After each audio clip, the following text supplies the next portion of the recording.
एक थाली में 4 अलग अलग सब्जियां। सुगंधा को अपनी अमीरी दिखाना बहुत अच्छा लगता था। आज के दिन भी वो अपनी बहू पर जोर से चिल्लाते हुए कहती है, बहू, इतनी देर लगती है क्या खाना लाने में? इतनी देर में तो मैं पूरे मोहल्ले का खाना बनाकर तैयार कर लूं। तभी उसकी बहू किरण भाग भाग कर हाथों में थाली लेकर सुगंधा के पास आती है और उसके सामने रख देती है। उसने थाली को बड़ी खूबसूरती से सजाया हुआ था। सलाद, चावल और साथ में एक ही थाली के अंदर 4-4 सब्जियां। सब्जियों को देखते ही सुगंधा के चेहरे का गुस्सा गायब हो गया। वो मुस्कुरा कर बोली, अगर ऐसे ही बिना मुझे सुबह सुबह गुस्सा दिलवाए सारे काम कर दिया करेगी तो मुझे शौक थोड़ी है तुझ पर बात बात पर गुस्सा करने का। माफ करना माँ जी, खाना बनाने में देर इसलिए लग गई क्योंकि गैस खत्म हो गया था और फिर आप 4 सब्जियों से कम सब्जियां नहीं खाते इसलिए देर लग गई। सुगंधा ने भी अब ये बात सुनने के बाद घमंड में आकर कहा, एक समय था जब हमारे पास एक सब्जी खाने के भी पैसे नहीं हुआ करते थे। धीरे धीरे तेरे ससुर जी और मैंने बहुत मेहनत की और बहुत बड़ा बिजनेस खड़ा किया। अब हम लोगों के पास पैसा है तो हम एक सब्जी खाकर गुजारा क्यों करें? एक थाली में जब तक 4-5 सब्जियां ना हो तब तक तो रईसी का पता ही नहीं चलता। पर माँ जी, बस, जो ज्ञान तू मुझे देना चाहती है वो ज्ञान पहले से ही मुझ में बहुत है, इसलिए अब तू यहाँ से चली जा। मैं नहीं चाहती कि तू मेरे खाने को नजर लगाए। किरण वापस रसोई में आ जाती, एक लंबी सांस लेकर कहती है, हाँ, अम्मा जी को कौन बताए, वो खुद तो रसोई में घुसती नहीं है। कोई भी बहू 1 घंटे में 4 सब्जी नहीं बना सकती। एक सब्जी मैं पड़ोसन के घर से मांग लेती हूँ और उसे अपने घर की बनाई हुई सब्जी दे देती हूँ, और एक सब्जी मैं 2-3 दिन पुरानी फ्रिज में संभाल कर रख देती हूँ, और इसी तरह मुझे 2 ही सब्जी बनानी पड़ती है। सुगंधा जब से अमीर हुई थी तब से उसने घर में नियम बना दिया था, कोई भी खाना खाने बैठेगा तो उसकी थाली में 4 सब्जियां जरूर होनी चाहिए। उसे लगता था कि ये उसके घर की अमीरी को दिखाती है। ऐसे एक दिन सुगंधा किरण को अपने पास बुलाती है और कहती है, तू जानती है बहू, कल मेरी बहन आ रही है तो उसकी खातिरदारी में कोई कमी नहीं रहनी चाहिए। मैं तो कहती हूँ कि एक थाली में 8-10 सब्जियां रख दे। माँ जी, ये तो बहुत ज्यादा हो जाएगा, और वैसे भी ज्यादा दिखने पर भी तो नजर लगती है ना। हाँ, ये बात तो तूने ठीक कही। तुझे पता है जब हम गरीब थे तो वो अपनी अमीरी का बहुत घमंड दिखाया करती थी।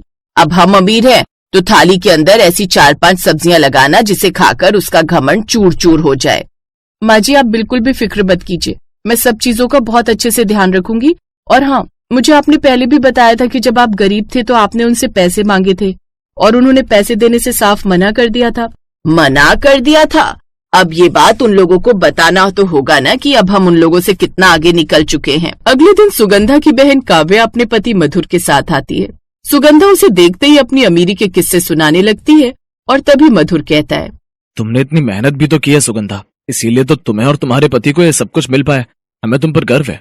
अब तो आप ये सब बोलेंगे ना जीजा जी, लेकिन जब हमने आपसे पैसे मांगे थे तब तो आपने पैसे देने से साफ इनकार कर दिया था, और अब आपको हम पर गर्व हो रहा है, ये तो गलत है।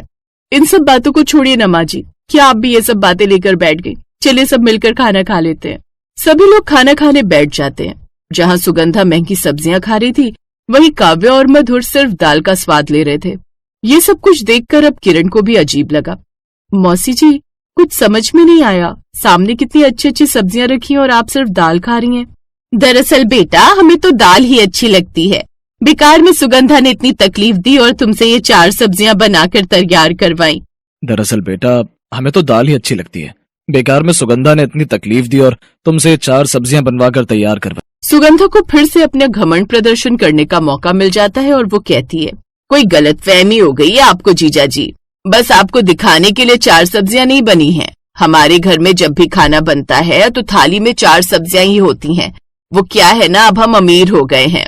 पैसे तो हमारे पास भी बहुत है सुगंधा, लेकिन हम तो एक ही सब्जी में संतुष्ट हो जाते हैं, वरना पैसे का क्या है, जिसको जितना मिले उतना कम ही लगता है। सुगंधा की बोलती बंद हो जाती है, लेकिन किरण को ये सब बिल्कुल अच्छा नहीं लगता। उसे सच में काव्या और मधुर के स्वभाव में कुछ भी गलत नहीं लगा था, लेकिन फिर भी सुगंधा उनसे नफरत किया करती थी। अगले दिन जब सुगंधा सो रही थी तो किरण रसोई में अकेले ही 4 सब्जियां बनाने में लगी हुई थी।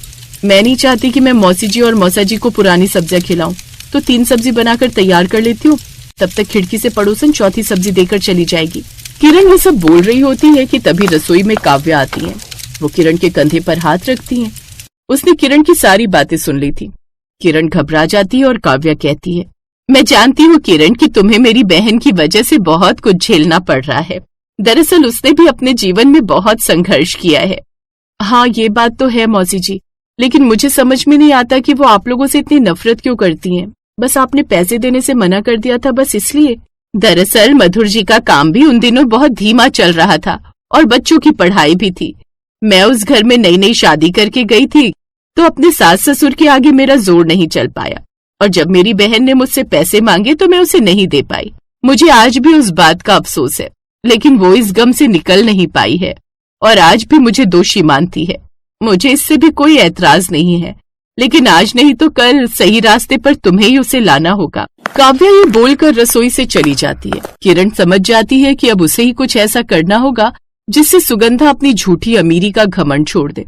थोड़ी ही देर में दोपहर में जब पूरा परिवार खाना खाने बैठता है, तभी किरण थाली लेकर आती है। उस थाली को ढका हुआ था। आज तूने इस थाली में कोई 4 स्पेशल सब्जियां रखी हैं क्या, जो तू ढक कर लाई है? थाली हटाई और किरण ने वो 4 खाली कटोरियां सुगंधा के आगे रखी और बड़े प्यार से बोली, माँ जी, इस पहली कटोरी में वो समय है जो आपने अपनी ही बहन से जलन करने में बर्बाद कर दिया।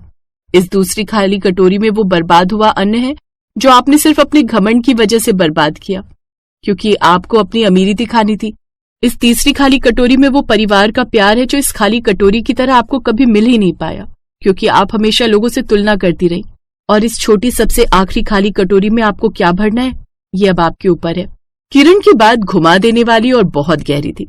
सुगंधा की आंखों में आंसू आ गए और मधुर ने कहा, सुगंधा, कब तक अतीत के गमों को अपने साथ लेकर चलोगी? हम तुम्हारी मदद करना चाहते थे, लेकिन उस समय हमारे पास भी पैसे नहीं थे, और उस जमाने में माता पिता की चला करती थी।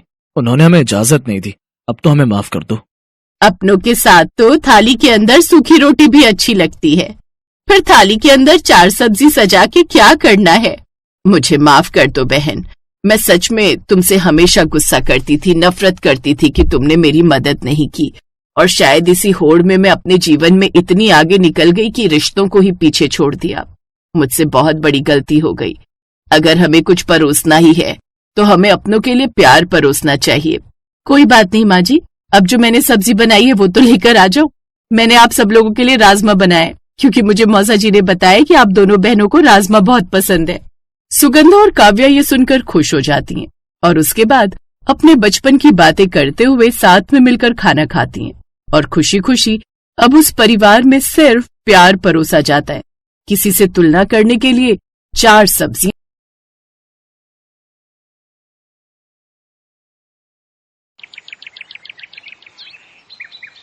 पंडित गंगाधर विद्याधर मायाधर ओंकार रामेश्वरम नाथ पांडे नाम के एक व्यक्ति मंदिर में पुजारी थे। जितना बड़ा उनका नाम था उतना ही बड़ा उनका दिल। वो हर रोज मंदिर में भंडारा किया करते थे और उस भंडारे का खाना अकेले उनकी बेटी सावित्री बनाया करती थी। वो सभी लोग हर रोज पंडित जी और उनकी बेटी को खूब दुआएं देकर जाते थे, जिस वजह से उन्हें कभी कोई तकलीफ नहीं होती थी। वहीं दूसरी तरफ मनोहर तिवारी का बड़ा सा परिवार था। एक रात दोनों पति पत्नी, हमारे पास अभी एक ब्रह्मास्त्र बचा हुआ है, यानी मोनू।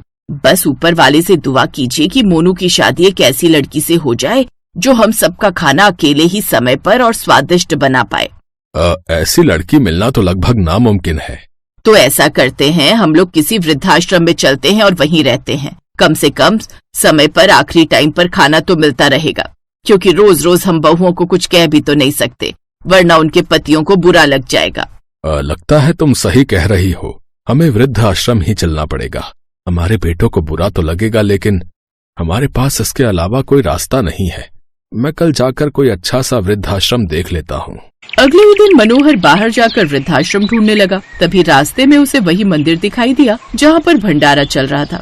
अरे पंडित जी प्रणाम, कैसे हैं आप?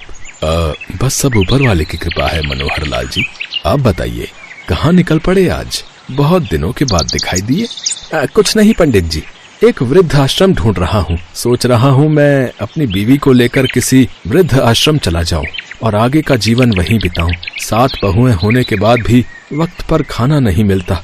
हर रोज लड़ाई झगड़े होते हैं खाने की वजह से। मनोहर लाल जी वो सब तो ठीक है, लेकिन अगर आप लोग वृद्ध आश्रम चले जाएंगे तो आपके बेटों को अच्छा नहीं लगेगा। आपके बेटे तो बहुत संस्कारी हैं। तभी अचानक मनोहर की नजर पंडित गंगाधर की बेटी पर गई जो अकेले ही भंडारे का खाना बना रही थी। पंडित जी, ये लड़की कौन है जो अकेले ही इतने सारे लोगों का खाना बना रही है? मनोहर लाल जी, ये मेरी बेटी सावित्री है। आपने इसे बचपन में देखा था, इसीलिए शायद पहचान नहीं पा रहे हैं। अगर पंडित जी की बेटी हमारे घर की बहू बन जाए तो हमारे घर की सारी समस्याएं दूर हो जाएंगी और हमें वृद्धाश्रम भी नहीं जाना पड़ेगा। क्या सोचने लगे मनोहर लाल जी? कुछ नहीं पंडित जी, मैं तो बस ये सोच रहा हूँ कि बेटियां कितनी जल्दी बड़ी हो जाती हैं, पता ही नहीं चलता। वैसे आपने अपनी बेटी के लिए कोई लड़का देखा? मनोहर लाल जी, अभी तो कुछ देखा नहीं। जिस दिन ऊपर वाला चाह लेगा मेरी बेटी को अच्छा वर मिल ही जाएगा। पंडित जी, अगर आप बुरा ना माने तो मैं आपकी बेटी का हाथ अपने सबसे छोटे बेटे मोनू के लिए मांगता हूँ। अरे मनोहर लाल त्रिपाठी जी, ये तो मैंने कभी सोचा ही नहीं। आपका परिवार इतना संस्कारी है, आपसे अच्छा परिवार तो मेरी बेटी को कभी मिल ही नहीं सकता। अब मनोहर ने वृद्धाश्रम वाला प्लान कैंसिल कर दिया और कुछ ही दिनों बाद दोनों की शादी हो गई। सावित्री बहू, आज तेरी पहली रसोई है और तू अकेले ही खाना बनाएगी, क्योंकि तेरी जेठानियों के हाथ का खाना बिल्कुल जहर होता है। सासू माँ, देवरानी जी के सामने आप हमारी बेइज्जती क्यों कर रही हैं? अरे चुप करो दीदी, कम से कम इसी बहाने हमें खाना बनाने से आजादी मिल जाएगी। हाँ यार, ये तो सोचा ही नहीं मैंने। सासू माँ, हमें भी खुद का बनाया खाना बहुत बुरा लगता है। देवरानी जी, वो सामने किचन है, आज से आप वहाँ की योद्धा हैं। सावित्री किचन में गई और खाने का सारा सामान देखने लगी। इस परिवार में 17 लोग रहते हैं और यहाँ 12 तरह की सब्जियां रखी हुई हैं, तो मैं सबके लिए अलग अलग 12 सब्जियों की थाली तैयार करती हूँ। ससुराल वाले खुश हो जाएंगे। लगभग 2 घंटे के अंदर ही सावित्री ने सारा खाना बनाकर तैयार कर लिया। उसके बाद खाने की टेबल पर उसने 12 सब्जियों की अलग अलग थाली पेश कर दी। वाह वाह वाह वाह वाह, पहली बार खाने की महक से ही पता चल रहा है कि खाना कितना स्वादिष्ट होगा। बहू, तूने तो 12 सब्जियों की थाली लगा दी। इतना सारा खाना तूने अकेले, वो भी इतनी जल्दी कैसे बना लिया? सासू माँ, ये बात आप ससुर जी से पूछिए, मेरे पिताजी तो उनके बहुत अच्छे मित्र हैं। अरे भाग्यवान, सावित्री बहू के मंदिर में जो भंडारा होता है ना, वहाँ पर सैकड़ों लोगों का खाना सावित्री अकेले ही बनाती थी। फिर ये 12 सब्जियों की थाली बनाना तो उसके लिए बाएं हाथ का खेल होगा। मुझे यकीन नहीं होता कि आजकल के टाइम पर भी हमें ऐसी लड़की मिल गई। बहू, तुम्हारी तो पूजा करनी चाहिए, लेकिन उससे पहले खाना खा लेते हैं। पहली बार हमें अच्छा खाना खाने को मिलने वाला है। दीदी, मुझे पता है आपको देवरानी जी से जलन हो रही है, मुझे भी हो रही है, लेकिन कुछ बोलना मत, क्योंकि अब हर रोज ये सावित्री सभी के लिए खाना बनाएगी, वो भी 12 सब्जियों की थाली। खैर, खाना खाने के बाद आज बहुत सालों बाद हमारी आत्मा तृप्त हुई है। मैं पहली ऐसी सास होंगी जो अपनी बहू की तारीफ कर रही है, और तू सच में तारीफ के काबिल है। आखिर हमारा ब्रह्मास्त्र काम आ ही गया। तो इस तरह से उस दिन सावित्री की खूब तारीफ हुई, इसीलिए वो बहुत खुश भी थी। अगली सुबह जब सावित्री अपने परिवार के लिए खाना बना रही थी, तभी उसकी सभी जेठानियां उसके पास आ गईं। सावित्री, अब तुझे हर रोज 12 सब्जियों की थाली बनानी पड़ेगी, क्योंकि एक बार जब शेर की जुबान में खून लग जाता है तो अब उसे लत पड़ जाती है। दीदी, कल तो मेरी पहली रसोई थी, इसलिए मैंने 12 सब्जियों की थाली लगा दी थी, लेकिन रोज रोज ऐसा करना तो थोड़ा मुश्किल होगा ना। तू अपनी जेठानियों से जुबान लड़ा रही है? तुझे इस घर में रहना है तो 12 सब्जियों की थाली हर रोज बनानी पड़ेगी। आप गुस्सा क्यों कर रही हो? भले ही थोड़ा वक्त लगेगा, लेकिन मैं 12 सब्जियों की थाली बनाऊंगी। आप लोग परेशान मत होइए। चलो, हमारा काम हो गया। इतना बोलकर उसकी सभी जेठानियां वहाँ से चली गई। बाहर जाने के बाद सासू माँ, ससुर जी, यहाँ तक कि हमारे पति भी सावित्री की बहुत तारीफ कर रहे थे ना। अब देखना, सुबह शाम 12 सब्जियों की थाली बनाने में सावित्री की हालत खराब हो जाएगी। अभी थोड़ी देर बाद देखना, जब टाइम से खाना नहीं दे पाएगी तब सभी लोग इसकी बुराई करने लगेंगे। बिल्कुल सही कह रही हो आप। एक दिन की बात अलग है, पर रोज रोज टाइम पर 12 सब्जियों की थाली बनाना बच्चों का काम नहीं है। लेकिन एक बार फिर से 2 घंटे के अंदर ही सावित्री ने 12 सब्जियों की थाली बनाकर तैयार कर दिया। क्या बात है बहू, हमारी ये पहली सुबह होगी जब हमें समय पर खाना मिला है। आज से हम लोग टाइम पर काम पर जा पाएंगे। तो इस तरह से ससुराल वालों को अब 12 सब्जियों की थाली खाने की आदत पड़ गई। ऐसे धीरे धीरे कई महीने बीत गए। सावित्री गर्भवती हो गई। डॉक्टर ने कहा है कि आज के बाद सावित्री घर का कोई काम नहीं करेगी। आज के बाद तुम सबको 12 सब्जियों वाली थाली बनानी पड़ेगी, क्योंकि अब हमारी आदत हो गई है। और बहू, तुम पहली बार माँ बनने वाली हो, इसलिए कुछ दिन अपने मायके चली जाओ। सावित्री को उसकी सास ने मायके भेज दिया। अब जेठानियों की चली हुई चाल उल्टा उन्हीं पर भारी पड़ने वाली थी। अगली सुबह अरे भाग्यवान, दोपहर के 12 बज गए साथ साथ बहुएं होने के बावजूद अभी तक खाना बनकर तैयार नहीं हुआ। छोटी बहू तो अकेले ही 8 बजे तक खाना बना देती थी। अब क्या करें, सब की सब आलसी हैं। थोड़ी देर बाद ही उनकी बहुएं खाना लेकर बाहर खाने की टेबल पर आ गई, जहां पूरा परिवार इकट्ठा था। चलो ऊपर वाले का शुक्र है कि हमें दिन में ही खाना तो मिल गया।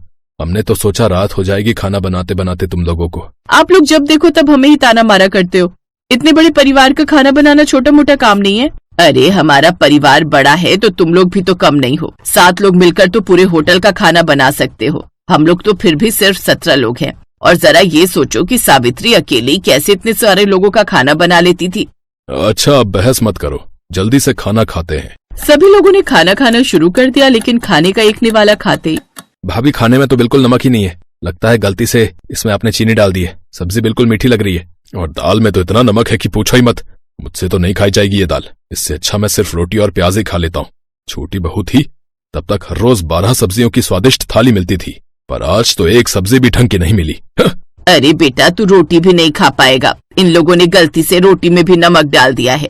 तुम लोगों का ध्यान रहता कहाँ है। अब जैसा भी बनाए चुपचाप खा लीजिए, वरना भूखे रहिए। हमसे नहीं होगा ये सब। फिर एक रात उनके सास ससुर अकेले में कुछ बातें कर रहे थे। अगर इस तरह रोज हम देर से खाना खाएंगे और वो भी इतना बेहुदा, तो हम लोग जल्दी ही ऊपर वाले को प्यारे हो जाएंगे।